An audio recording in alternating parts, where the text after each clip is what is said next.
Alarm ఆపేస్తే పొద్దున్నే డబ్బుతో ఈ కోదేమిటి నా ప్రాణానికి? కళ్యాణి నువ్వా? అంకుల్, నువ్వు అలారం సౌండ్ కి లేవట్లేదని నేను ఈ కోతిని కొనుక్కొచ్చాను. దీనికి కూడా నువ్వు లేకపోతే నీకు మైక్ పెట్టిస్తాను. దానికి కూడా నువ్వు లేకపోతే ఒక మిలిటరీ బ్యాండ్ దింపిస్తాను. అమ్మో, ఎందుకు ఎందుకు నీకు ఇంత అవస్థ? ఎందుకేంటి అంకుల్, ఉదయమే నిన్ను లేపడం, నీ చేత మొహం కడిగించడం, జాగింగ్ డ్రెస్ వేయించడం, నిన్ను ఎక్సర్సైజ్ తీసుకెళ్ళడం నా బాధ్యత. త్వరగా రా. బాబాయ్ గారు, మీరు ఫారెన్ వెళ్తూ ఒరే ఆనందు అమ్మాయిని జాగ్రత్తగా చూసుకోరా అని కళ్యాణ్ నాకు అప్పగించి వెళ్ళారు.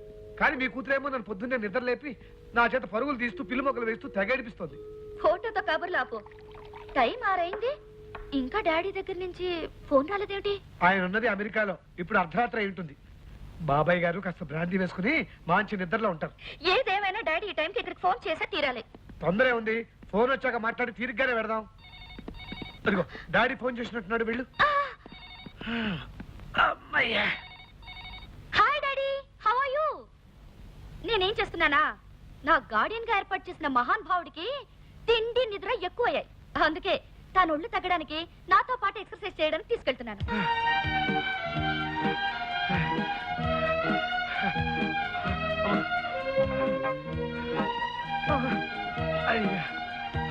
అంకుల్, వస్తున్నావా? వస్తున్నాను.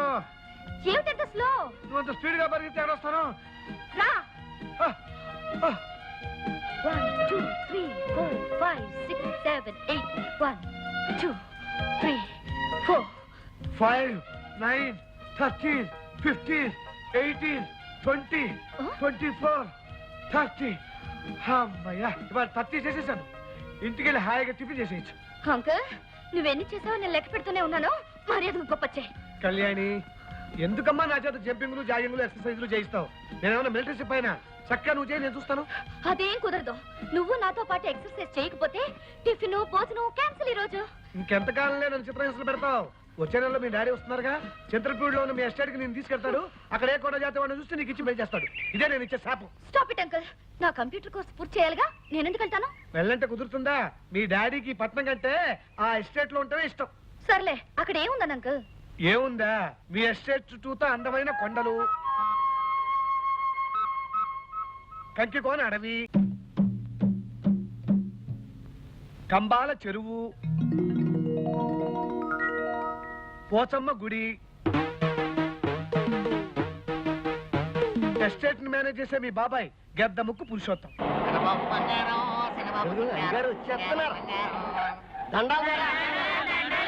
ఏంటి పెంచుల ద్వారా ఎలా వచ్చావు? నల్లపోసమ్మ తల్లికి బోనాల పండగ చేస్తున్నామయ్యా. తమరు రావాలా? పెద్దయ్య గారి గద్దెని ఎక్కాలా? పెద్దయ్య గారు అమెరికా నుంచి వచ్చేది లేదు, చచ్చేది లేదు. మీకు అయ్యైనా కుయ్యైనా నేనే. నేను వస్తాను, మీరు ఎక్కమని చోట ఎక్కుతాను. వెళ్ళి ఏర్పాటు చేసుకోండి. దండాల ద్వారా నాన్న, ఈ ఎస్టేట్ పెదనాన్న గారిది కదా. ఒకవేళ మనం చెప్పుకునే గొప్పలన్నీ ఆయనకు తెలిస్తే? ఒరే బెర్రినా బర్రే, ఇలాంటి వెధవలు చెప్తే తప్ప ఆ విషయాలు ఎవరికి తెలియరా? ఆ ఊదురాపు. ఏమండి, ఇప్పుడైనా రావడం? అమ్మాయిని చూడ్డానికి పెళ్లి వారొచ్చి కూర్చున్నారు.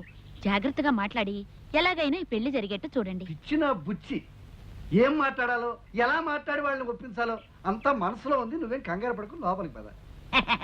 అయితేనే కొండకెళ్ళి గుండు కొట్టుకోవడం ఖాయం. పురుషోత్తం గారు, మీ అమ్మాయి మాకు నచ్చింది. అయితే ఇక ఆలస్యం దేనికి? శుభస్య శీఘ్రం అన్నారు. వెంటనే ముహూర్తాలు పెట్టించేసి. ముహూర్తాలు ఏముందండి, మిగిలిన విషయాలని మాట్లాడుకుంటే. వాటికి లోటేమీ ఉండదండి. మా గురించి మీరు వినే ఉంటారు. ఇదంతా మా రాజ్యమే. ఇక్కడ లోకులు మా మాటే వింటారు. ఈ ఊళ్ళో కాకులు మా పొలంలోనే గింజలు తింటాయి. ఏ తల్లికి తిండైనా మేమే పెట్టాలి, ఏ పిల్లికి పాలైనా మా ఇంట్లోనే తాగించాలి. ఊళ్ళో ఎవరు గుండు గీగించుకోవాలన్నా వీళ్ళే డబ్బులు ఇవ్వాలి. అంతేకాదు, ఏ గేదెకు దురదీసినా మా చెట్లకే గోక్కోవాలి, ఏ పందికి సరదా పుట్టినా మా బురదలోనే పొరలాలి, ఏ కుక్కకు టీయమనిపించినా. ఆపరా, అలా గింజుకుంటూ మన చరిత్రంతో చెప్పక్కర్లేదు. అది సరే, ఈ ఆస్తిపాస్తుల వైభవం అంతా విదేశాల్లో ఉన్న రామచంద్ర ప్రసాద్ గారు అని విన్నాం. నిజమే అనుకోండి, కానీ ఆయన వరుసకి మా అన్నగారు అవడం చేత ఆస్తి వ్యవహారాలన్నీ నా మీద వదిలేసి అమెరికా వెళ్ళి స్థిరపడిపోయారు. ఏ చచ్చినా ఈ ఊరు రారు. చావడం కూడా అక్కడేనని తీర్మానించుకున్నారు. అదేమిటండి, మా అక్కగారు అదే రామచంద్ర ప్రసాద్ గారి భార్య అక్కడే చనిపోయింది. ఆ సమాధి పక్కనే తన సమాధి ఉండాలని మా బావగారి కోరిక. అబ్బా ఏమిటే ఇక్కడ శుభవారి పెళ్లి మాటలు జరుగుతుంటే సమాధులు అస్థి పంజరాలు అంటావు. నువ్వు ఊరుకో. పెళ్లి విషయం ఏం చేశారు అస్థి పంజరం గారు? అబ్బా బావగారు. పురుషోత్తం గారు, ఆ. మేము ఊరికెళ్ళి ముహూర్తాలు పెట్టించి మీకు తెలియజేస్తాం. శుభం. చూడు కళ్యాణి, ఇందులో ఉన్నవి 12 పువ్వులు. మనం పరిచయమై ప్రేమికులమై 12 వారాలైంది. వారానికి ఓ పువ్వు గుర్తుగా ఈ బొకే కట్టాను. అంటే అప్పుడే 3 నెలలైపోయా? టైం అన్నది అన్నిటికన్నా వేగంగా కదిలిపోతుంది. కనుక ఆలస్యం చేయకుండా ఏ పనైనా టైం చేయడం నాకు అలవాటు. అందుకే పెళ్లికి కూడా మనం ఒక టైం అనుకుంటే. అందుకు అనుమతి కోసం మా డాడీకి చెప్పాలి. ఫోన్లో మాట్లాడినప్పుడల్లా చెప్పాలనుకుంటాను, కానీ ఆయన గొంతు వినగానే ఏదో భయం. అలాగని ఆలస్యం చేస్తే ఎలా కళ్యాణి? ఇంటి దగ్గర మా వాళ్ళు పెళ్లి చేస్తామని తొందర పెడుతున్నారు. ఇలాంటి పరిస్థితుల్లో నాకేమనిపిస్తుందో తెలుసా? ఏమని? ఆడపిల్లకి పురాణాల్లో లాగా స్వయంవరం ఏర్పాటు చేస్తే ఎంత బాగుంటుందో.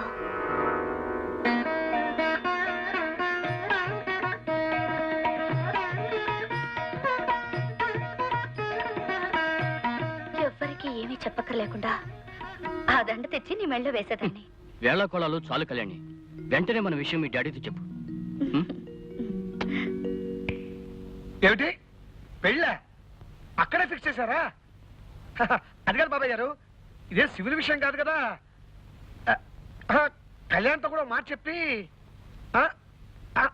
అది కాదు, నిజమేననుకోండి, మీ మాట కళ్యాణ్ కాదందు. ఓకే చెప్తానండి. అలాగే కళ్యాణ్ రాగానే అన్ని విషయాలు మాట్లాడి రేపు మీకు ఫోన్ చేస్తాను. ఓకే. అమ్మయ్యా వచ్చేసావా? ఇప్పటిదాకా మీ డాడీ నీ గురించే మాట్లాడాడు. కొండ జాతి వారితో నీ పెళ్లి జరిపిస్తానని జోక్ చేసావండి కదా. ఇప్పుడు నీకు అమెరికా సంబంధం చూసి ఆ జోక్ ని షేక్ చేసి పారేశాడు మీ డాడీ. అమెరికాలో సెటిల్ అయిన ఓ తెలుగు వారితో నీ పెళ్లి ఖాయం చేశాడట. వెంటనే నీ వీసాలు పాస్పోర్ట్ చూసి నేను అమెరికా పంపించేయమన్నాడు. అంకుల్, నేను ఇక్కడ నుండి త్వరగా వెళ్ళిపోవాలనుకుంటున్నావా? చచ్చా, అదేం మాటమ్మా.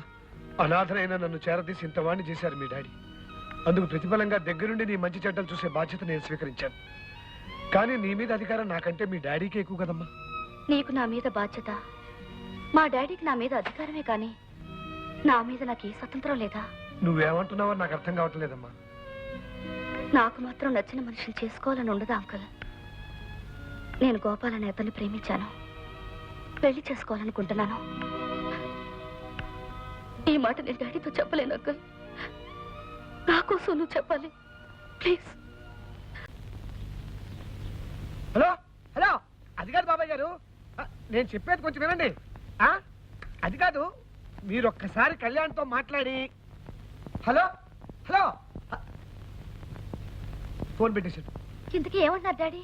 ఏమంటాడు? కళ్యాణి పుట్టినప్పటి నుంచి కోరినవి కాదనకుండా, అడిగినవి లేదనకుండా అన్ని ఇచ్చాను. నేను మొట్టమొదటిసారిగా కోరిన కోరిక కళ్యాణి కాదంటే, తనకి అమ్మ లేనంటే నేను కూడా ఇక లేనని నీకు ఖచ్చితంగా చెప్పమని చెప్పేసి ఫోన్ పెట్టేశాడు. రామచంద్రం అన్నయ్య కూతురని కూడా చూడకుండా అంత మాట అన్నాడా? అంతేకాదు, తనకేమాత్రం ఇష్టం లేని ఈ పెళ్లి చేసుకుంటే కోట్ల విలువ చేసే తన ఆస్తిలో కళ్యాణికి చిల్లి గవ్వ కూడా దక్కదన్నాడు. మళ్ళీ ఈ దేశంలో అడుగు పెట్టన్నాడు. చచ్చా, మొండి మనిషి.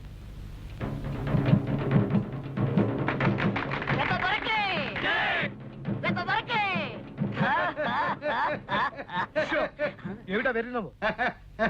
నాకేం చేస్తామయ్యా లాయరు. అమెరికాలో ఉన్న అన్నయ్యకి పిడివాదం మొండి పట్టుదల వదలలేదంటే నవ్వు రాకేం చేస్తుంది?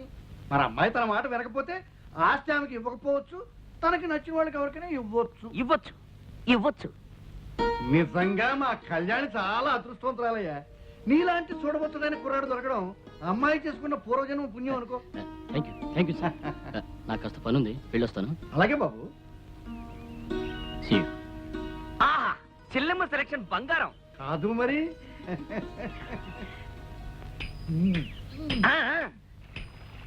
అమ్మా కళ్యాణి, నీ జంట ఆహా కన్నుల పండుగ ఉందమ్మా.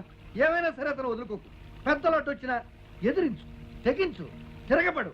ప్రేమే గొప్పతనం మాట మీద నిలబడు. డబ్బు కన్నా, ఆస్తి కన్నా, కంకికోన అడవి కన్నా, కంబాల చెరువు కన్నా ప్రేమే గొప్పదని ప్రపంచానికి తెలియజేయలేమ్మా. అమ్మా, నీ నాన్న దయతలిచి నీకు ఆస్తి ఇస్తానన్నాడు అనుకో, చెయ్యి. నీ డబ్బు నాకు అక్కర్లేదని తోసిపుచ్చేయి, కలదన్నే పెళ్లి చేసు. ఇద్దరు పెద్దల హద్దులు దాటేసి, అంతస్తుల గోడలు దూకేసి, ఆస్తుల అగాధాలు జంప్ చేసి దూరంగా ఎక్కడికైనా వెళ్ళిపోండి, మళ్ళీ రాకండి. మా ఆశీర్వాదం నీకు ఎప్పుడు ఉంటుందమ్మా. నా ఆశీర్వాదమూ ఉంటుందమ్మా.